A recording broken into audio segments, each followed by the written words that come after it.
মধ্যপ্রাচ্যে ইরানকে ঘিরে সাম্প্রতিক সামরিক উত্তেজনার কারণে এখন বড় চাপের মুখে পড়েছে আন্তর্জাতিক এয়ারলাইন শিল্প।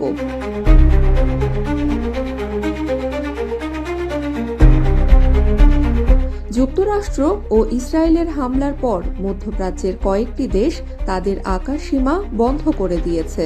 ফলে অনেক আন্তর্জাতিক ফ্লাইটকে এখন বিকল্প পথ দিয়ে উড়তে হচ্ছে। এর মানে আগের তুলনায় অনেক বেশি সময় আকাশে থাকতে হচ্ছে বিমানকে। কিছু ক্ষেত্রে দীর্ঘ দূরত্বের ফ্লাইটে 1 থেকে 2 ঘন্টা পর্যন্ত বেশি সময় লাগছে।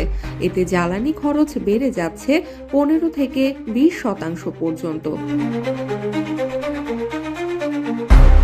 এদিকে জেট ফুয়েলের দামও দ্রুত বাড়ছে।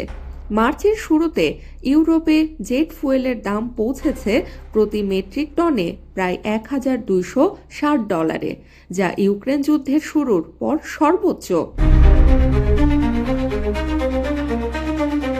বিশেষজ্ঞদের মতে একটি দীর্ঘ দূরত্বের ফ্লাইট যদি 2 থেকে 3 ঘন্টা বেশি উড়তে বাধ্য হয়, তাহলে অতিরিক্ত খরচ হতে পারে $60,000 পর্যন্ত।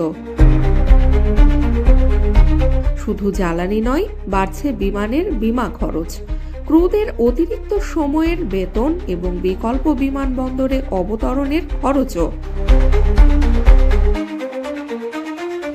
এই পরিস্থিতিতে কিছু রুটে বিমান ভাড়া ইতিমধ্যেই বেড়েছে।